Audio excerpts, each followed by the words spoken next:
வணக்கம். இன்றைய doctor with சத்தியம் நிகழ்ச்சியில் த high fertility clinic and women's சென்டரின் நிறுவனர் மற்றும் இயக்குநரான டாக்டர் நிவேதிதா அமிழ்தன் நம்ம நிகழ்ச்சிக்கு வந்திருக்காங்க. வணக்கம் டாக்டர். இன்றைய நிகழ்ச்சியில் பிசிஓஎஸ் கருச்சிதைவு குறித்து மக்களுக்கு விடை தெரியாத குழப்பங்கள் நிறைந்த நிறைய கேள்விகள் இருக்குது. அந்த கேள்விகளுக்கு ஒரு தெளிவான விளக்கங்களை பதில்களை இந்த நிகழ்ச்சியில் நம்ம பார்க்க போகிறோம். முதல்ல என்னுடைய கேள்வி என்ன அப்படின்னா, ஒரு பெண் குழந்தை பருவநிலையை அடையும் போது அவங்களுடைய உடல் ரீதியாகவும் மன ரீதியாகவும் நிறைய மாற்றங்கள் வரும். அப்போது அந்த பெற்றோர்களும் அந்த பெண் குழந்தையும் தெரிஞ்சுக்க வேண்டிய விஷயங்கள் என்னென்ன? யூஸ்வலி நம்மளுக்கு ஏஜ் அட்டன் பண்ணுறது அப்படின்றது நார்மலாக எனிவேர் பிட்வீன் 10 to 15 இயர்ஸ் இந்த ஏஜில் தான் நம்மளுக்கு ஃபஸ்ட்டு பீரியட்ஸ் அப்படின்றத நம்ம எக்ஸ்பீரியன்ஸ் பண்ணுவோம். ஸோ இந்த 10 to 15 இயர்ஸில் நம்மளுக்கு மெச்சூரிட்டி லெவல் அந்தளவுக்கு இருக்காது. ஸோ ப்ளீடிங் அதெல்லாம் பார்க்கும்போது இயல்பாக அவங்களோட மனநிலைமையில் ஒரு பயம் அதுதான் ஃபஸ்ட்டு இருக்கும். ஸோ இந்த பயம் அப்படின்றது ரொம்ப நார்மல், ஏன்னா அவங்களுக்கு அதெல்லாம் ரொம்ப புதுசு அப்படின்றதுனால. ஸோ இதுக்கு நம்ம ஃபஸ்ட்டு என்ன பண்ணணும் அப்படின்னா, நம்ம அந்த பீரியட்ஸ் வரப்போகுது அப்படின்றது யூஸ்வலி பேரண்ட்ஸ்க்கு ஓரளவுக்கு தெரியும், அவங்களோட உடல் மாற்றங்கள் அதெல்லாம் பார்க்கும்போது. ஸோ நம்ம ஒரு 6 months or 1 year இது முன்னாடியே அவங்கள மென்டலி ப்ரிப்பேர் பண்ணுறது, அதாவது ஒரு நார்மல் பீரியட்ஸ்னால் என்ன, நம்மளோட உடம்போட ஃபிசியாலஜின்னு சொல்லுவோம், அதாவது எதனால் இது ஏற்படுது அப்படின்னு அவங்கள எஜுகேட் பண்ணும்போது அவங்களுக்கு இது மேலே இருக்க பயம் போகும். அதாவது அந்த நாலேஜ் கிடைக்கும் போது they feel more confident. Okay, இது ஒரு நார்மலான ஒரு விஷயம், இதுக்கு நம்ம பயப்படணும்னோ இல்லை எம்பாரஸ்டாக ஃபீல் பண்ணணுன்னு அவசியம் கிடையாது.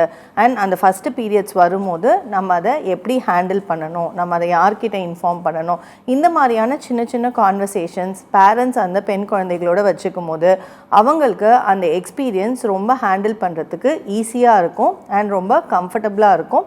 அண்ட் இது இப்போ ரீசெண்டாக நம்ம நிறைய அவேர்னஸ் இருக்குது பார்க்குறோம். அண்ட் ஈவன் ஸ்கூல்ஸ்லலாமுமே நிறைய இதை பற்றி பேசுகிறாங்க.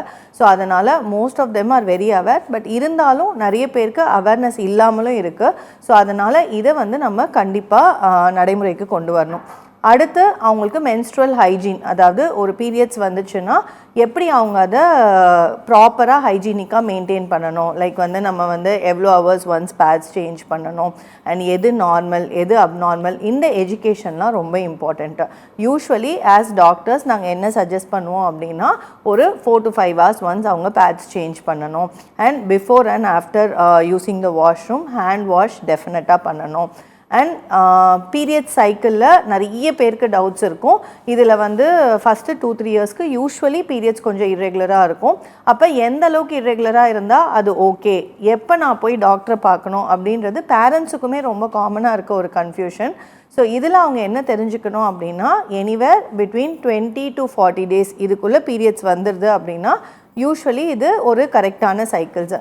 ஸோ இதை தாண்டி ஒரு 3 மாதம் 4 மாதம் வராமல் இருக்குது, இல்லை every 10 days once 15 days once bleeding ஆகுது அண்ட் அதிகமாக உதிரப்போக்கு இருக்குது, 1 hour 2 hours once pad change பண்ணுறாங்க, கிளாத்ஸ் மாதிரி ப்ளீடிங் இருக்குது, இதெல்லாம் நம்ம இம்மீடியட்டாக நம்ம போய் டாக்டரை கூட்டிகிட்டு போய் கன்சல்ட் பண்ணணும். ஏன் அப்படின்னா அவங்க சின்ன பசங்க அப்படின்றதுனால சீக்கிரமாக ரத்த சோகை அனீமியா, இந்த பிளட் லாஸை நம்ம மேனேஜ் பண்ணல அப்படின்னா ரொம்ப சிவியர் அனீமியா அவங்களுக்கு ஈஸியாக வந்துடும். ஸோ இதனால் நம்ம இதை ஏர்லியர் ஸ்டேஜஸில் பார்க்குறது ரொம்ப இம்பார்ட்டண்ட்டு. அடுத்து காமனாக பேரண்ட்ஸ் கேட்குறது பெயின் பற்றின டவுட்டு. பெயினால் ஸ்கூலுக்கு போக மாட்டேன்னு சொல்கிறா டாக்டர், இது நார்மலாக? ஒரு மைல்டு கிராம்ஸ் பெயின்ன்றது பீரியட்ஸ் டைமில் இருக்கும். பட் இந்த பெயின்னால் அவங்களோட ஸ்கூல் லீவ் போடுற மாதிரி இருக்குது, இது எவ்ரி மந்த் ரிப்பீட் ஆகுது அப்படின்னா டெஃபினட்டாக அது நார்மல் கிடையாது. அதுக்குமே நீங்கள் டாக்டரை கன்சல்ட் பண்ணி என்ன பண்ணணுன்றதை கேட்டுக்கணும். ஓகே மேம், கண்டிப்பாக நீங்கள் சொல்கிற மாதிரி நிறைய பேர்த்துக்கு இது குறித்து அவேர் இருந்தாலுமே சில பெண்களுக்கு சில குழந்தைகளுக்கு இது குறித்து தெரிஞ்சிருக்காது. கண்டிப்பாக இந்த பதில் அவங்களுக்கு ரொம்பவே ஒரு அவேர்னஸ் கொடுக்கும் அப்படின்னு நினைக்கிறேன். அடுத்தது நம்ம பிசிஓஎஸ் அதை பற்றி நம்ம பேச போகிறோம். இப்போ யாரை கேட்டாலுமே இந்த பிசிஓஎஸ் பிரச்சனை உங்களுக்கு இருக்கா அப்படின்னு கேட்டால் இல்லைன்னு சொல்கிற பெண்களை விட இருக்குன்னு சொல்கிற பெண்கள் தான் ரொம்பவே ஜாஸ்தி. அப்படி இருக்கப்போ இந்த பிசிஓஎஸ் இருக்கிறதுனால கருவுட்டுதல், அதாவது கருத்தரித்தல் சுத்தமாக அவங்களால பண்ண முடியாதா, இல்லை அதில் ஏதாவது சிக்கல் இருக்க வாய்ப்பு இருக்கா? என்ன அப்படின்னா, நம்மளுக்கு பிசிஓஎஸ் அப்படின்றது நீங்கள் சொன்ன மாதிரி ஓவியா ரொம்ப காமனாக இருக்குது. ரொம்ப காமன்னா இப்போ என்னோடய கிளினிக்கில் நான் ஒரு 10 பேஷண்ட் பார்க்குறேன்னா ஈஸியாக அதில் 6லேருந்து 7 பேருக்கு நீர்க்கட்டி இருக்குது. அண்ட் இந்த நீர்க்கட்டியில் டிஃப்ரெண்ட் டைப்ஸ் இருக்குது, செவரல் ஸ்டேஜஸ் இருக்குது. ஸோ ஏதோ ஒரு விதமான நீர்க்கட்டினால் முக்கால்வாசி பெண்கள் பாதிக்கப்பட்டிருக்காங்க. பேசிக்காக இந்த பிசிஓனா என்ன அப்படின்ற புரிதல் நம்மளுக்கு இருந்துச்சுன்னா நம்மளுக்கு இந்த மாதிரி சந்தேகங்கள் ரொம்ப தெளிவாக கிளியர் ஆகும். பிசிஓஎஸ் அப்படின்றது சிம்பிளாக ஹார்மோனல் இம்பேலன்ஸ். பிரெயின்லேருந்து எஃப்எஸ்ஹெச் எல்ஹெச்னு ஹார்மோன் செக்ரீட் ஆகும். இந்த ஹார்மோன் தான் நம்மளுக்கு மாதம் ஒரு முட்டையை வளர வச்சு அந்த முட்டையை வெடிக்க வச்சு இது மூலமாக நம்மளுக்கு பீரியட்ஸ் எவ்ரி மந்த் ரெகுலராக வரும். ஸோ இந்த பிசிஓவில் சில காரணங்கள்னால நம்மளுக்கு இந்த ஹார்மோனில் இம்பேலன்ஸ் இருக்கும். இதனால் எவ்ரி மந்த்து இயற்கையாக வளர வேண்டிய ஒரு எக்கு வளர்கிறதோ ஓவிலேட் ஆகிறதோ சில பேருக்கு இது நடக்காது, இல்லை சில பேருக்கு ஸ்லோவாக நடக்கும். ஸோ இந்த மாதிரி இருக்கும்போது நம்மளுக்கு common symptom irregular periods. But நிறைய பிசிஓ பெண்களுக்கு ரெகுலர் பீரியட்ஸ் இருந்தும் மற்ற சிம்டம்ஸ் இருக்கும். அதாவது இந்த பிம்பிள்ஸ் வர்றது, ஹேர் லாஸு, ஹேர் க்ரோத்து, இந்த மாதிரி பிசிஓ இருக்க தன்மைகளும் இருக்குது. ஸோ இதனால் பிசிஓ அப்படின்றது நம்மளுக்கு கருத்தரிக்கிறதுக்கு மட்டுமான பிரச்சனை கிடையாது. ரெகுலர் பீரியட்ஸ் வரவங்களுக்கு பிசிஓ இருந்தாலுமே சம்டைம்ஸ் நேச்சுரலாக ப்ரெக்னன்சி வரும், அவங்களுக்கு அதில் ப்ராப்ளமே இருக்காது. இந்த இர்ரெகுலர் பீரியட்ஸ் இருக்கிறவங்களுக்கு, எக்கு வளர்றதுல ப்ராப்ளம் இருக்கிறவங்களுக்கு சம்டைம்ஸ் கருத்தரிக்கிறது கொஞ்சம் டிலேவாகும். பட் அதுக்காக இவங்களுக்கு ப்ரெக்னன்சி வராதுன்னு டெஃபினட்டாக அர்த்தம் கிடையாது. சரியான அணுகுமுறை, அதாவது இந்த பிசிஓ எதனால் அவங்களுக்கு இருக்குது. சில பேர் உடல் பருமனாக இருப்பாங்க, அவங்களோட லைஃப் ஸ்டைலில் சேஞ்சஸ் இருக்கும். இதனால் அவங்களுக்கு ரீசெண்டாக ஒரு ஏஜ் அட்டன் பண்ணப்பெல்லாம் ரெகுலராக இருந்திருக்கும்.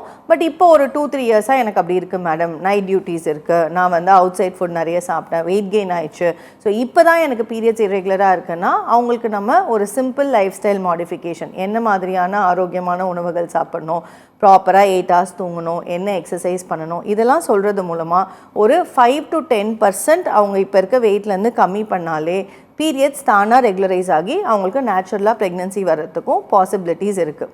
இன்னும் ஒரு சில பேருக்கு பார்த்தீங்கன்னா ஜெனட்டிக், அதாவது பை ஃபேமிலி பை பர்த் அவங்களுக்கு அந்த பிசிஓவோட ஜீன்ஸ் இருக்கும். ஸோ அவங்க பார்க்குறதுக்கு ஒல்லியாக தான் இருப்பாங்க, உடல் பருமனாலாம் இருக்க மாட்டாங்க. ஏஜ் அட்டன் பண்ணதுலேருந்தே அவங்களுக்கு இந்த இஷ்யூஸ் இருக்கும். ஸோ அதனால் அந்த மாதிரி இருக்கும்போது ஸ்டில் நம்ம life style modifications, diet, exercise அதெல்லாம் ஹெல்ப் பண்ணும். பட் ஆனால் இந்த மாதிரி பிசிஓ லீனாக இருந்து பிசிஓ இருக்குன்னா அவங்களுக்கு நம்ம எக்கை வளர வைக்கிறதுக்கு டேப்லெட்ஸ் இருக்கும். ஸோ இந்த மாதிரியான மாத்திரைகள் கொடுத்து சிம்பிள் ட்ரீட்மெண்ட்ஸ், எக்கு வளருதான்னு ஸ்கேன் பண்ணி ஃபாலிகுலர் ஸ்டடி பண்ணி நீங்கள் இந்த டைமில் ட்ரை பண்ணிங்கன்னா ப்ரெக்னன்சி வரதுக்கான வாய்ப்புகள் பெட்டராக இருக்கும்னு சொல்கிறது மூலமாக 10ல் 7லேருந்து 8 பேர் வித்தின் 6 monthsக்குள்ளே நேச்சுரலாகவே கன்சீவ் ஆகிறதுக்கு வாய்ப்புகள் இருக்குது. ஸோ பிசிஓ இருந்தால் ப்ரெக்னன்சி வராது அப்படின்றது கண்டிப்பாக ஒரு மித்து. கண்டிப்பாக. Okay ma'am. இப்போது பிசிஓஎஸ் இருக்கிற பெண்கள் கருத்தரிக்க முடியாது அப்படின்ற ஒரு இது கண்டிப்பாக ஒரு மித்து அப்படின்னு நீங்கள் சொல்லியிருக்கீங்க. இப்போ பல தடைகளை தாண்டி ஒரு பெண் கருத்தரிக்கும் போது அவங்களுக்கு திடீர் கருச்சிதைவுன்றது ஏற்படுது. அது எதனால் ஏற்படுது இந்த கருச்சிதைவுன்றது? இது கண்டிப்பாக நம்ம புரிஞ்சுக்கணும். என்ன அப்படின்னா நம்மளுக்கு யூஸ்வலி ஒரு ப்ரெக்னன்சி அப்படின்றது 10 பேர் ப்ரெக்னென்ட் ஆகுறாங்கன்னா அதில் யங் ஏஜில், அதாவது ஒரு 30 வயசுக்குள்ளாடி 25 to 30 இந்த ஏஜில் 10ல் 8 பேருக்கு ப்ரெக்னன்சி நல்லபடியாக கண்டினியூ ஆகிடும். ஒருத்தர் 2 பேருக்கு சம்டைம்ஸ் நம்மளுக்கு இந்த மாதிரி மிஸ்கேரேஜ், ப்ரெக்னன்சி லாஸ் வரத்துக்கு வாய்ப்புகள் இருக்குது. அதுவே ஏஜ் அதிகமாகும் போது ஒரு 30லேருந்து 40 வயசுக்குள்ளே பார்த்திங்கன்னா இந்த 20% ரிஸ்க்குன்றது நம்மளுக்கு ஒரு 25 to 30% அதிகமாகும். அண்ட் 40 வயசுக்கு மேலே இந்த கருச்சிதைவுக்கான ரிஸ்க்கு நம்மளுக்கு ஈவன் 40% வரைக்கும் கூட இருக்கும். இது ஏன் அப்படின்னா யூஸ்வலி நம்மளுக்கு 80% ஆஃப் த டைம் அந்த கரு ஆரோக்கியமாக இல்லை, அதாவது அந்த கருக்கு ஏதோ ஒரு குறைபாடு இருக்குது, அது சரியாக ஃபார்ம் ஆகலை அப்படின்னா தான் நம்மளுக்கு அந்த மாதிரி கருச்சிதைவு, மிஸ்கேரேஜ், அபார்ஷன் இதெல்லாம் ஆகும். ஸோ இந்த கருவோட ஆரோக்கியத்தை நம்மளால் ஃபஸ்ட்டு 3 months பெருசாக ஸ்கேன் மூலமாக கண்டுபிடிக்க முடியாது. ஏன்னா அப்போ தான் உறுப்புகள்லாம் ஃபார்ம் ஆக ஆரம்பிக்கும். அட்லீஸ்ட் ஒரு 3 months கிராஸ் ஆனால் தான் நம்மளால் ஸ்கேனில் அந்த பேபி ஹெல்த்தியாக இருக்கா இல்லையான்னு பார்க்க முடியும். அது வரைக்கும் நம்ம பேபியோட க்ரோத், ஹார்ட் பீட் இவ்வளோ தான் பார்க்க முடியும். ஸோ இதனால் ஃபஸ்ட்டு 3 months மிஸ்கேரேஜ் ஆகிறதுக்கு 80% ஆஃப் த டைம் ஜெனட்டிக்ஸ் தான் காரணம் அப்படின்னு கண்டுபிடிச்சிருக்காங்க. இதை தவிர சில பேருக்கு அன்கண்ட்ரோல் சுகர்ஸ் இருக்கும், தைராய்டு ப்ராப்ளம் இருக்கும், இல்லை இந்த மாதிரி உடல் பருமன், பிசிஓ ப்ராப்ளம்னால நம்மளுக்கு எக்கோட குவாலிட்டி கம்மியாக இருக்கிறது, இல்லை இந்த மாதிரியான இஷ்யூஸ்னாலையும், இல்லை சில பேருக்கு அவங்களோட எதிர்ப்பு சக்தி அதிகமாக இருக்கும், இம்யூனலாஜிக்கல் ரீசன்ஸ்னு சொல்லுவோம். அதாவது நம்மளோட எதிர்ப்பு சக்தி அந்த குழந்தைய நம்மளுக்குள்ளே வளர விடாது. ஸோ இந்த மாதிரியான ப்ராப்ளம்ஸ்னால 20% கருச்சிதைவு ஏற்படுறதுக்கு வாய்ப்பு இருக்குது. ஸோ இந்த மாதிரி கருச்சிதைவு ஏற்படுது, நம்மளுக்கு ஒரு வாட்டி ப்ரெக்னென்சி லாஸ் வருது, யங் ஏஜ் தான் அப்படின்னா நம்ம அதுக்கு டீட்டெயிலாக டெஸ்ட் பண்ணணும்னு அவசியம் கிடையாது. பட் பேசிக்கான டெஸ்ட், நம்மளோட ஜென்ரல் ஹெல்த் எப்படி இருக்குது, ஹீமோக்ளோபின், தைராய்டு, சுகர்ஸ் இதெல்லாம் மட்டும் கரெக்டாக இருக்கா, பிபி நார்மலாக இருக்கா அப்படின்னு பார்த்துக்க வேண்டியது ரொம்ப முக்கியம். இதுவே ரிப்பீட்டடாக நம்மளுக்கு கருச்சிதைவு ஏற்படுது, அதாவது 2 times 3 times அந்த மாதிரி இதே மாதிரி ப்ரெக்னென்சி லாஸ் ஆகுதுன்றது நார்மல் கிடையாது. 100ல் ஒருத்தர் 2 பேருக்கு தான் இந்த மாதிரி ரிப்பீட்டட் ப்ரெக்னென்சி லாஸ் வரும். ஸோ இவங்களுக்கு நம்ம டீட்டெயிலாக நான் சொன்ன மாதிரி என்ன காரணம், ஜெனட்டிக்ஸ் காரணமா, இல்லை யூட்ரஸோட ஷேப் இதெல்லாம் எப்படி இருக்குது, இல்லை வேறு ஏதாவது இம்யூனலாஜிக்கல் ப்ராப்ளம்ஸ் இருக்கா, இதெல்லாம் நம்ம டீட்டெயிலாக டெஸ்ட் மூலமாக கண்டுபிடிச்சி என்ன ப்ராப்ளம்ன்றதை ஐடென்டிஃபை பண்ணி அதுக்கான சரியான ட்ரீட்மெண்ட் கொடுக்கும்போது அவங்களுக்கு அடுத்த ப்ரெக்னென்சி நல்லபடியாக வர்றதுக்கான வாய்ப்புகள் அதிகமாக இருக்கும். சரி, ஓகே மேம். இப்போ நீங்கள் சொல்கிற மாதிரி ஒரு யங் ஏஜ் தான், அப்போ அவங்களுக்கு கருச்சிதைவு 1 or 2 times நடந்துச்சு அப்படின்னா அது வந்து சரி பண்ணுறதுக்கு ரொம்ப சுலபமாக இருக்கும். இதுவே ஒரு 45 மதிக்கத்தக்க ஒரு பெண் வந்து கருத்தரித்ததுக்கு அப்புறம் திடீர்னு அவங்களுக்கு கருச்சிதைவு ஏற்படுது, அப்போ திரும்ப அவங்களால கருத்தரிக்கிறது சாத்தியமா? என்னென்னா நம்ம அவங்களோட ஜென்ரல் ஹெல்த் பார்க்கணும். அவங்களோட எக் எப்படி இருக்குது, எக்கு குவாலிட்டி எப்படி இருக்குது, ஃபர்டிலிட்டி எப்படி இருக்குன்றதை பொறுத்து ஆல்ரெடி அவங்களுக்கு இப்போ நேச்சுரலாக ப்ரெக்னென்சி வந்திருந்தால் திருப்பி ட்ரை பண்ணலாம். இல்லை நம்மளுக்கு ரொம்ப டைம் இல்லை அப்படின்னா இவங்களுக்கு நம்மளுக்கு ஐவிஎஃப் இந்த மாதிரியான ட்ரீட்மெண்ட் முறைகள் இருக்குது. ஸோ இந்த ஐவிஎஃப் மாதிரியான ட்ரீட்மெண்ட்டில் நம்ம என்ன பண்ணுவோம் அப்படின்னா அவங்களோட எக் எடுத்து ஹஸ்பண்டோட ஸ்பெர்ம் எடுத்து கரு உருவாக்கி அண்ட் அந்த கருவில் ஏஜ் ரிலேட்டட் ஜெனட்டிக்ஸ்னால ப்ராப்ளம் இருக்கான்னு கண்டுபிடிக்கிறதுக்கு அட்வான்ஸ்டான PGTA போன்ற ஜெனட்டிக் டெஸ்ட்டுகள் இருக்குது. இதெல்லாம் நம்ம பண்ணிவிட்டு ஜெனட்டிக்காக நல்லா இருக்க கருவை எடுத்து கர்ப்பப்பையில் வைக்கும் போது அவங்களுக்கு இந்த கருச்சிதைவு ஏற்படுறதுக்கான வாய்ப்புகளை நம்மளால் கம்மி பண்ண முடியும். Okay ma'am. இப்போ நீங்கள் பேசிகிட்டு இருக்கும்போது ஐவிஎஃப் முறை அப்படின்னு சொன்னீங்க. இந்த ஐவிஎஃப் முறைப்படி கருத்தரித்தல் அப்படின்றது இந்த எல்லாருக்குமே பரவலாகவே ஒரு தெரிஞ்ச ஒரு விஷயம். இப்போ இந்த ஐவிஎஃப் முறை கருத்தரித்தல் வந்து எல்லாருக்குமே வந்து பொருந்துமா, யாருக்கெல்லாம் பொருந்தும்? இப்போ எல்லா தம்பதியினருமே வந்து முதல்ல அந்த ஐவிஎஃப் முறையை வந்து பின்பற்றலாமா? என்ன அப்படின்னா ஐவிஎஃப்ன்றது ஒரு அட்வான்ஸ்ட் ஃபர்டிலிட்டி ட்ரீட்மெண்ட்டு. அந்த ஐவிஎஃப் வந்து இப்போ ஒரு 10 தம்பதிகள் என்கிட்ட ஒரு கிளினிக் வராங்க, அவங்க வந்து பேபி இல்லைன்னு சொல்லிட்டு வராங்கன்னா நம்ம ஃபஸ்ட்டு அவங்கக்கிட்ட ஒரு பேசிக் ஹிஸ்ட்ரி, எத்தனை நாளாக அவங்க ட்ரை பண்ணுறாங்க, என்ன ப்ராப்ளம், என்ன டெஸ்ட் பண்ணியிருக்காங்க, ஆல்ரெடி என்ன ட்ரீட்மெண்ட் எடுத்திருக்காங்கன்றதை புரிஞ்சுக்கிட்டு அண்ட் இதில் நம்ம பார்க்கும்போது ஒரு 70 to 80% ஆஃப் த தம்பதிகளுக்கு மேஜர் ப்ராப்ளம்ஸ் எதுவும் இருக்காது. அதாவது இந்த மாதிரி சிம்பிள் நீர்க்கட்டி, இல்லைனா ஒரு சின்ன ஹார்மோனல் இம்பேலன்ஸ், இல்லை நிறைய வாட்டி அன்எக்ஸ்பிளைன்டு இன்ஃபர்டிலிட்டின்னு சொல்லுவோம். எல்லா டெஸ்ட் ரிப்போர்ட்ஸும் நார்மலாக இருக்குது. இவங்களுக்கு தான் நம்மளுக்கு காமனாக நம்ம பார்க்குற குரூப் ஆஃப் பேஷண்ட்ஸு. ஸோ இந்த மாதிரி நீர்க்கட்டி, அன்எக்ஸ்பிளைன்டு இன்ஃபர்டிலிட்டி மேஜர் ப்ராப்ளம் இல்லாதவங்களுக்கு 90% ஆஃப் த டைம் நம்மளுக்கு நார்மலாகவே ப்ரெக்னென்சி வந்துடும். அவங்களுக்கு ஐவிஎஃப்ன்றது தேவையே படாது. இன்னொரு 30% ஆஃப் த பெண்களுக்கு வந்து கொஞ்சம் ப்ராப்ளம்ஸ் அதிகமாக இருக்கலாம். சம்டைம்ஸ் இந்த கரு குழாய் ஃபெலோப்பியன் டியூப்ஸில் பிளாக்குன்னு சொல்லுவோம். அதே மாதிரி ஆண்களுக்கு விந்தணுக்களோட கவுண்ட் ரொம்ப கம்மியாக இருக்கிறது, இல்லை நம்மளுக்கு எக்கோட எண்ணிக்கை ரொம்ப கம்மியாக இருக்குது, இல்லை ஏஜ் ரொம்ப ஜாஸ்தி இருக்கிறது. இந்த மாதிரியான ஒரு 20 to 30% பாப்புலேஷனுக்கு மேபி ஐவிஎஃப் பெட்டர் ரிசல்ட் கொடுக்கும். பட் அவங்களுக்குமே ஐவிஎஃப் தான் ஃபஸ்ட் ஆப்ஷனாக நம்ம எடுத்துக்கணும்னு அவசியம் கிடையாது. நம்ம வந்து ஸ்பெர்ம் கவுண்ட் கம்மியாக இருந்தால் அதை இம்ப்ரூவ் பண்ணுறதுக்கு பாசிபிலிட்டி இருக்கான்னு ட்ரை பண்ணலாம். டியூப் பிளாக் கிளியர் பண்ணுறதுக்கு லேப்ரோஸ்கோப்பி மூலமாக பாசிபிலிட்டி இருக்கான்னு பார்க்கலாம். அண்ட் ஈவன் ஏஜ் அதிகமாக இருந்தாலுமே எக் நம்பர்ஸ் நல்லா இருந்தால் சில மாதங்கள், அதாவது ரொம்ப டைம் வேஸ்ட் பண்ணாமல் நம்ம நார்மலாக ட்ரை பண்ணலாம். இல்லை ஐயுஐ மாதிரி சிம்பிள் ட்ரீட்மெண்ட்ஸ் ட்ரை பண்ணலாம். இது எதுவுமே ஒர்க் அவுட் ஆகலைன்னா லாஸ்ட் ஆப்ஷனாக தான் நம்ம ஐவிஎஃப்பை கன்சிடர் பண்ணுவோம். ஸோ ஃபஸ்ட் ஆப்ஷனாக ஐவிஎஃப் ஒரு குழந்தை இல்லாத தம்பதிக்கு வேணும் அப்படின்றது கிடையாது. அவங்க சிம்பிள் ட்ரீட்மெண்ட்ஸ் ட்ரை பண்ணி இது நடக்காத பட்சத்தில் தான் யூஸ்வலி ஐவிஎஃப் தேவைப்படும். கண்டிப்பாக. அப்போது இந்த ஐவிஎஃப் முறை வந்து யாருக்கெல்லாம் வந்து அவங்க பயன்படுத்திக்கலாம் அப்படின்றதுக்கு உங்களுடைய பதில் வந்து கண்டிப்பாக ஒரு யூஸ்ஃபுல்லாக இருக்கும்னு நினைக்கிறேன். இப்போது அடுத்த கேள்வி என்னென்னா குழந்தை பிறக்கும் முறை. இதில் வந்து எங்களுக்கு தெரிஞ்ச வரைக்கும் நிறைய இருக்கலாம். இதில் வந்து நார்மல் டெலிவரி, சி செக்ஷன். இதில் ஒரு பெண் வந்து பல தடைகள், பல கஷ்டங்களை தாண்டி ஒரு குழந்தைய 10 மாதம் சுமந்த பிறகு அந்த கடைசி நேரத்தில் சில காம்ப்ளிகேஷன்ஸ் வரலாம். உங்களுடைய கரியரில் நீங்கள் நிறைய இந்த மாதிரி பார்த்துருப்பீங்க. அப்படி இந்த உங்ககிட்ட கேட்டால் ஃபஸ்ட்டு நீங்கள் வந்து நார்மல் டெலிவரியை அப்ரோச் பண்ணுவீங்களா இல்லை சி செக்ஷனா? டெஃபினட்டாக இயற்கை அப்படின்றது ரொம்ப நல்லது. ஸோ நார்மல் டெலிவரி அப்படின்றது தான் எல்லாரோட ஃபஸ்ட் ப்ரிஃபரன்ஸாக இருக்கும்.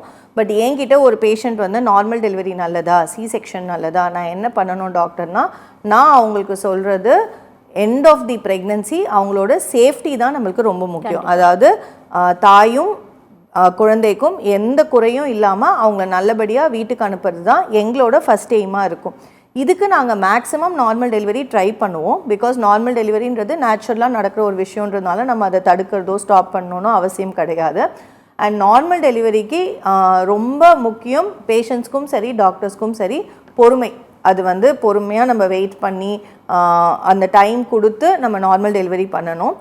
நம்ம வந்து சம்டைம்ஸ் பேஷண்ட்ஸ் ஆங்ஷியஸாக இருப்பாங்க. ஐயோ நான் நேற்று வந்து அட்மிட் ஆனேன், இன்னும் வந்து வாட்டர் லீக் ஆச்சு, இப்போ இன்னும் நம்மளுக்கு பெயினே வரல டாக்டர் அப்படின்னு பேஷண்ட்ஸ் ரொம்ப ஆங்ஷியஸாக இருந்தாலும் அது கஷ்டமாக இருக்கும். டாக்டர்ஸுமே நம்ம வந்து ரொம்ப ஒரு தனிப்பட்ட அதாவது அவங்களுக்கு வந்து டீம் சப்போர்ட் அப்படின்றது நார்மல் டெலிவரிக்கு ரொம்ப முக்கியம். பிகாஸ் ப்ராக்டிக்கலி 24 hours 36 hours நம்ம ஃபுல் டைம் ஒரு ஆளாக ஃபுல் ஃபோக்கஸ்டாக நம்மளால் பேஷண்ட்டை பார்க்க முடியாது. அதுக்கு அந்த லேபர் வார்ட் டீமாக இருக்கட்டும், ஸ்டாஃபாக இருக்கட்டும், கூட இருக்க கலீக் டாக்டர்ஸாக இருக்கட்டும், அந்த டீமுன்றது நார்மல் டெலிவரிக்கு என்னை பொறுத்த வரைக்கும் ரொம்ப முக்கியம். ஸோ இந்த மாதிரி ஒரு ப்ராப்பரான செட்டப்பில் நம்ம ட்ரை பண்ணும்போது டெஃபினட்டாக நார்மல் டெலிவரி சேஃபாக இருக்கும் மதருக்கும் பேபிக்கும். அட் த சேம் டைம் நம்ம நார்மல் ட்ரை பண்ணும்போது ஏதாவது காம்ப்ளிகேஷன்ஸ்னால, அதாவது சம்டைம்ஸ் பேபி வயிற்றுக்குள்ளே மோஷன் போயிருப்பாங்க, இல்லை பெயின் வரும் பட் தலை இறங்கி வராது, இல்லை நம்மளுக்கு பேபியோட ஹார்ட் பீட் அந்த சிடிஜின்னு சொல்லி மானிட்டர் பண்ணும்போது சம்டைம்ஸ் குறையலாம். இந்த மாதிரியான ரிஸ்க் ஃபேக்டர்ஸ் ஏதாவது ஐடென்டிஃபை பண்ணுறாங்க, டாக்டர் வந்து சிசேரியன் பண்ணால் தான் சேஃப் அப்படின்னு சொல்கிறாங்கன்னா அந்த டைமில் நம்ம ரொம்ப நார்மல் வேணும்னு சொல்லி பேபியவோ மதரையோ ரிஸ்க் பண்ணுறது நல்லது கிடையாது. Okay ma'am. இப்போ வந்து இதில் இந்த சி செக்ஷன் வந்து பொதுவாகவே யாருக்கு வந்து சி செக்ஷன் தேவைப்படும்? இல்லை நிறைய பேர் வந்து இது என்னோட பர்சனல் கேள்வி, இது வந்து நிறைய மக்கள்கிட்ட இந்த மாதிரி ஒரு டவுட்ஸ்லாம் இருக்குது. இப்போ வந்து ஒல்லியாக இருந்தால் அவங்களுக்கு வந்து நார்மல் டெலிவரி ஈஸியாக வந்துடும், குண்டாக இருந்தால் நார்மல் டெலிவரி பண்ண முடியாது அப்படின்ற மாதிரி சொல்லுவாங்க, குள்ளமாக இருந்தால் நார்மல் டெலிவரி பண்ண முடியாது, ஹைட்டாக இருந்தால் தான் பண்ண முடியும். இந்த மாதிரி சில டவுட் எல்லாம் வந்து மக்கள்கிட்ட இருக்குது. இதுக்கு அவங்களுடைய பதில் என்ன? இது வந்து ஒரு பொதுவான தன்மை. ஜென்ரலாக நம்ம வந்து டாலாக இருக்கோம், ஒல்லியாக இருக்கோம் அப்படின்னா நம்மளுக்கு நார்மல் டெலிவரி ஆகிறதுக்கான வாய்ப்புகள் பெட்டராக இருக்கும். அட் த சேம் டைம் நம்ம கொஞ்சம் ஷார்ட்டாக இருக்கோம் அப்படின்னா நம்மளோட அந்த இடுப்பு எலும்போட ஷேப்பும் வித்தியாசமாக இருக்கும். பட் ஷார்ட்டாக இருக்கும், at the same time baby வெயிட்டும் கம்மியாக இருக்குது, அது அந்த குறுகின இடுப்பு எலும்புக்குள்ளே வந்துட முடியும்னா தாராளமாக நம்ம நார்மல் ட்ரை பண்ணலாம். வெறும் ஹைட் வச்சு மட்டும் நம்ம இதை டிசைட் பண்ண மாட்டோம். பொதுவாகவே எல்லா பேஷண்ட்ஸுக்குமே 9 மாதத்தில், அதாவது ஒரு 36 to 37 வீக்ஸில் டாக்டர்ஸ் ஒரு internal examination, pelvic examination offer பண்ணுவாங்க. இதில் அந்த பெண்மணியோட பேபியோட வெயிட் எவ்வளோ இருக்குது, ஹெட் பொசிஷன் எப்படி இருக்குது, கீழே கர்ப்பப்பை எப்படி இருக்குது, இடுப்பெலும்பு எப்படி இருக்குன்றதை நம்ம அசஸ் பண்ண ட்ரை பண்ணுவோம். ஸோ இதில் ஓரளவுக்கு நார்மல் பாசிபிளாக இல்லையான்னு நம்மளால் புரிஞ்சுக்க முடியும். பட் என்ன அப்படின்னா சம்டைம்ஸ் நம்மளுக்கு நார்மல் பாசிபிள் இல்லை, கொஞ்சம் கஷ்டம்னு தோணுனாலுமே நம்ம ட்ரை பண்ணும்போது அந்த நேச்சர் அதை வந்து நல்லா கொண்டு போய் நிறைய நார்மலான பேஷண்ட்ஸ் நாங்கள் பார்த்துருக்கோம். ஸோ எப்பயுமே நம்ம அந்த லேபர் பெயின்ஸ் வராமல் ஒரு ட்ரையல் கொடுக்காம எடுத்த உடனே இவங்களுக்கு நார்மல் ஆகாது, சிசேரியன் தான் பண்ணணும்னு நம்ம அப்படி சொல்ல மாட்டோம். சில கண்டிஷன்ஸ்க்கு நம்மளால் நார்மல் ட்ரையே பண்ண முடியாது. ஒன்று பேபியோட பொசிஷன், தலை மேலே இருக்குது கால் கீழே இருக்குது அப்படின்னா இந்த மாதிரி இருக்கிறவங்களுக்கு நம்ம டெஃபினட்டாக நார்மல் ட்ரை பண்ண முடியாது, பிளான்டு சிசேரியன் தான் பண்ணணும். ஒரு சில பேருக்கு நஞ்சு கொடி கீழே இருக்கும், அதாவது அந்த பிளாசண்டான்னு சொல்கிறது கர்ப்பப்பை வாய் பகுதியிலே இருக்கும். ஸோ அப்படி இருக்கும்போது நம்ம நார்மல் ட்ரை பண்ணோன்னா பயங்கரமாக ப்ளீட் ஆகிறதுக்கான ரிஸ்க் இருக்கும். இந்த மாதிரியான ரொம்ப குறிப்பிட்ட சில ஸ்பெசிஃபிக் கண்டிஷன்ஸ்க்கு தான் நம்ம டைரெக்டாக சிசேரியன் சஜஸ்ட் பண்ணுவோம். அதர்வைஸ் மேக்ஸிமம் நம்ம 80% ஆஃப் த பேஷண்ட்ஸ்க்கு நார்மல் ட்ரை பண்ணிவிட்டு அதோட கோர்ஸ் எப்படி இருக்குன்னு பார்த்துட்டு தான் டிசைட் பண்ணுவோம். Okay ma'am. இப்போது நிறைய பெண்கள் வந்து என்ன ஒரு மைண்ட் செட்டில் இருக்காங்க அப்படின்னா அந்த டெலிவரி டைமில் என்னால் பெயினை வந்து இது பண்ண முடியாது, அப்போனா எனக்கு வந்து டேரெக்டாகவே நீங்கள் நார்மலாக எதுவுமே நீங்கள் ட்ரை பண்ணாதீங்க, எனக்கு டேரெக்டாகவே சி செக்ஷன் பண்ணிவிடுங்க அப்படின்னு சொல்கிற நிறைய பெண்கள் நம்ம பார்த்துருப்போம். அது வந்து கரெக்டாக நீங்கள் நினைக்கிறீங்களா? உங்களோட பேஷண்ட்க்கு அதை நீங்கள் சஜஸ்ட் பண்ணுவீங்களா? என்ன அப்படின்னா என்னை பொறுத்த வரைக்கும் டெலிவரிக்கு நம்ம யூஸ்வலி கவுன்சிலிங், அதாவது அந்த கப்பிளை விட அந்த பெண்மணிக்கு என்ன வேணுன்றது ரொம்ப முக்கியம். பிகாஸ் என்னோட உடம்புக்கு எது கரெக்டு, என்னால் என்ன முடியாதுன்றது மற்றவங்களை விட எனக்கு பெட்டராக தெரியும். அப்போ இந்த டெலிவரின்றது அவங்களுக்கான எக்ஸ்பீரியன்ஸ் பெட்டராக இருக்கணும். இப்போ ஒரு பெண்மணி வந்து என்கிட்ட எனக்கு நார்மல் வேணாம் டாக்டர், எனக்கு சிசேரியன் தான் வேணும்னு சொல்லும் போது இல்லைம்மா நீங்கள் நார்மல் தான் ட்ரை பண்ணணும் அப்படின்னு நான் கண்டிப்பாக ஃபோர்ஸ் பண்ண மாட்டேன். But at the same time அவங்க எதனால் அந்த நார்மலுக்கு பயப்படுறாங்கன்னு நான் புரிஞ்சுக்க ட்ரை பண்ணுவேன். ஒருவேளை பெயினால் தான் பயப்படுறாங்கன்னா நம்மளுக்கு பெயின் இல்லாமல் டெலிவரி பண்ணுற ஆப்ஷன்ஸ் நிறைய இருக்குது. பெயின் கில்லர்ஸ் இருக்குது, எபிடியூரல்னு சொல்லுவோம், முதுகில் ஒரு சின்ன இன்ஜெக்ஷன் போட்டால் அந்த லேபர் பெயின் ரொம்ப கம்மியாக தெரியறதுக்கான பாசிபிள் இருக்குது. என்டனாக்ஸ்னு சொல்லி நம்ம அனஸ்தீஷியா கேஸ் இருக்குது. ஸோ இதெல்லாம் எடுக்கும்போது பெயின் அவங்களுக்கு ரொம்ப கம்மியாக ஃபீல் ஆகும். இந்த மாதிரி ஆப்ஷன்ஸ் எக்ஸ்பிளைன் பண்ணி பெயின் கம்மியாக இருக்கும்னு சொல்லி ஓகேன்னு கன்வின்ஸ் ஆகி நார்மல் பண்ண நிறைய பேஷண்ட்ஸ் இருக்காங்க. பட் ஸ்டில் இதெல்லாம் சொன்னாலுமே இல்லை எனக்கு ரொம்ப பயமாக இருக்குது, எனக்கு பிளான்டு சி செக்ஷன் வேணும் அப்படின்னு கேட்டால் டெஃபினட்டாக அது அவங்களோட தனிப்பட்ட சாய்ஸ். அண்ட் இந்த காலத்தில் சிசேரியனுக்கும் நார்மல் டெலிவரிக்கும் பெரிய டிஃப்ரென்சஸ் கிடையாது. அதாவது சிசேரியன் ஒரு காம்ப்ளிகேட்டட் சர்ஜரியா, அப்படி பண்ணால் ரொம்ப கஷ்டமாக இருக்குமானா கிடையாது. ஏன்னா ஈவன் சிசேரியன்லையுமே நம்மளுக்கு பெயின் கில்லர்ஸ் இருக்குது, ஆன்டிபயோட்டிக்ஸ் இருக்குது. ஸோ இன்ஃபெக்ஷனுக்கான ரிஸ்க்கு இதெல்லாம் ரொம்ப கம்மியாயிருச்சு. ஈவன் சிசேரியன் பண்ணாலுமே the very next day patients எஞ்சி நடக்கலாம், அவங்களோட நார்மல் ஒர்க்கை அவங்களால பண்ண முடியுதுன்றதுனால டெஃபினட்டாக நம்ம மதரோட ஒப்பீனியனுக்கு இங்கே ரொம்பவே இம்பார்ட்டன்ஸ் கொடுக்கணும். ஓகே மேம், நீங்கள் பல வருடங்களாக இந்த ஃபீல்டில் இருக்கீங்க, பல தரப்பட்ட மக்களை நீங்கள் பார்த்துருப்பீங்க, நிறைய தம்பதியினரும் பார்த்துருப்பீங்க. உங்களால் மறக்க முடியாத ஏதாச்சும் ஒரு தம்பதியினரோட கதை எங்களுக்காக பகிர்ந்துக்க முடியுமா? நிறைய பேஷண்ட்ஸ் நீங்கள் சொன்ன மாதிரி நான் பார்த்துருப்பேன். இதில் வந்து ஒரு 2 பேர் எனக்கு வந்து இப்போ நீங்கள் கேட்டோடனே என் மைண்டுக்கு அவங்கள தான் ஞாபகம் வருது.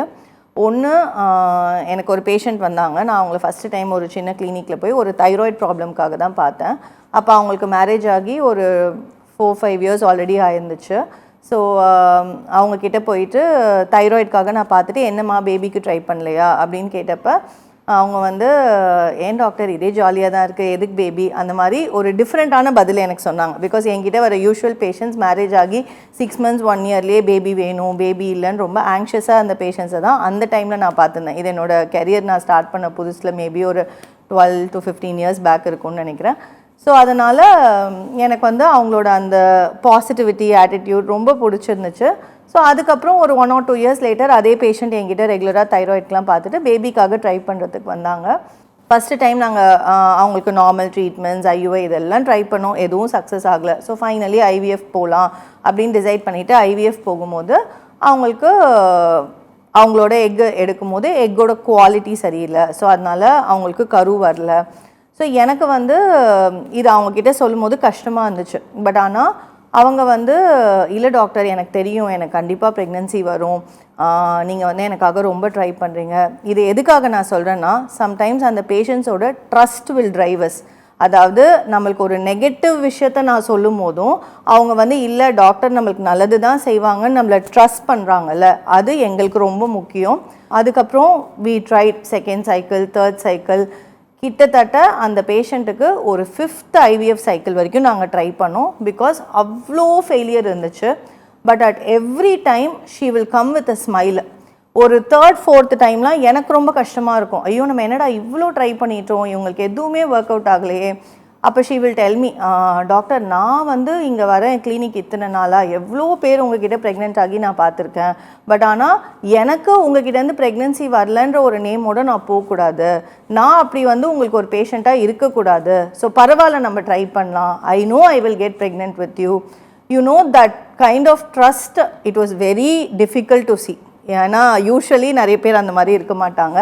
ஸோ அதனால் I can never forget her. Then she is now having a nice girl child, 2 years of age. இப்போ கூட ஷீ இன்வைட்டட் மீ ஃபார் பர்த்டேலாம். I will never forget her. And அவங்களுக்கு டெலிவரி பண்ண அன்னைக்கு டெஃபினட்டாக we do so many deliveries, but automatically tears rolled down my eyes. அந்த ஆனந்த கண்ணீருன்றது நான் for the first time realise பண்ணேன், ஓ இவ்வளோ ஹாப்பியாக இருக்குமா அப்படின்னு. So that patient I can never forget. And இன்னொரு patient, she was married for ஒரு 6 months தான்.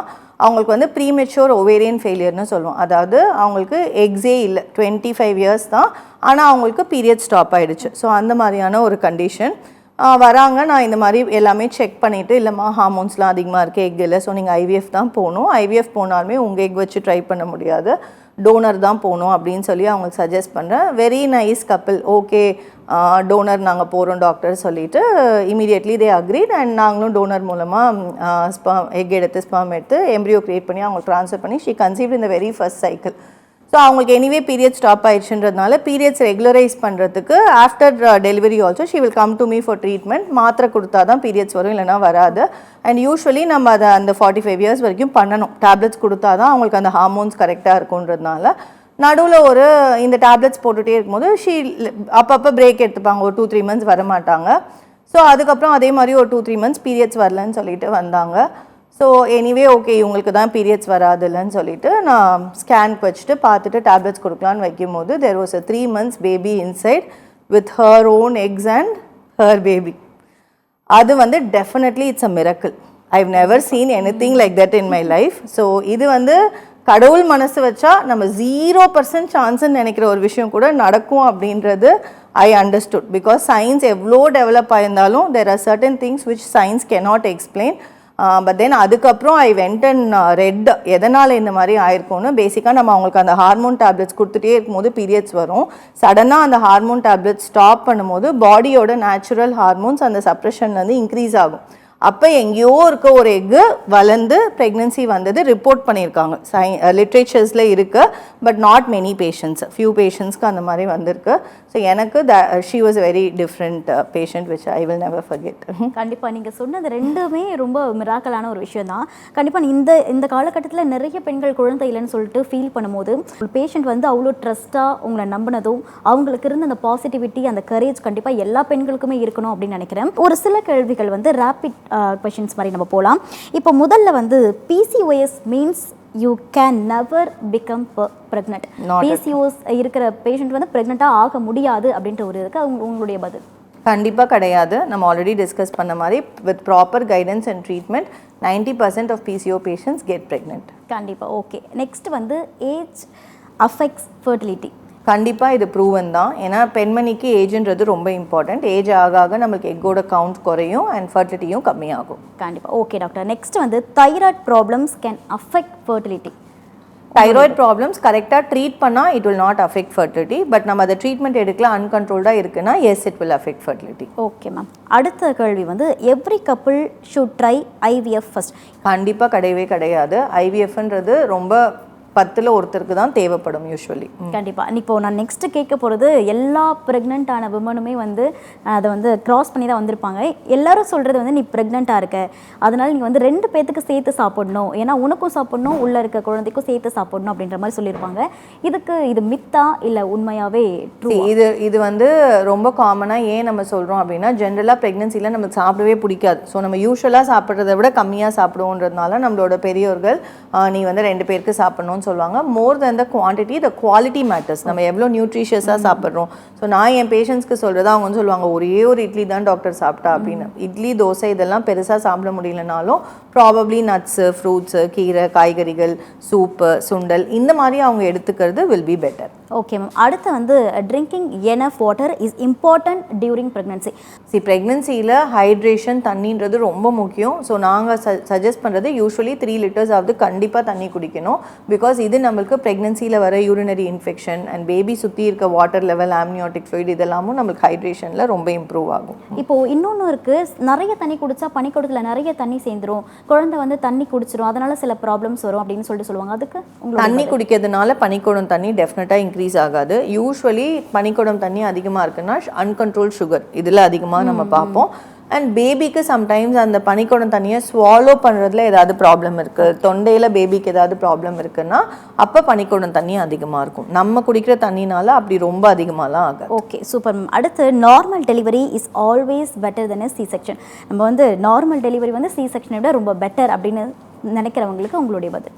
Safe delivery is always better. அது நார்மல்னாலும் சரி சி செக்ஷன்னாலும் சரி மதரும் பேபியும் சேஃபாக இருக்கிறது is more important to us.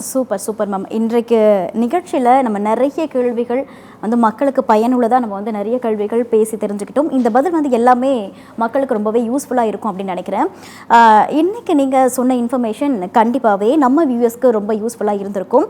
மித்துன்னு நம்பாமல் கரெக்டான மெடிக்கல் கைடன்ஸ் எடுத்துக்கிறது தான் முக்கியம் அப்படின்னு தெரிஞ்சுக்க பார்க்குற வியூவர்ஸ் வந்து கண்டிப்பாக தெரிஞ்சிருப்பாங்க. உங்களுடைய வேல்யூபிளான டைமுக்கு ரொம்பவே நன்றி. தேங்க்யூ.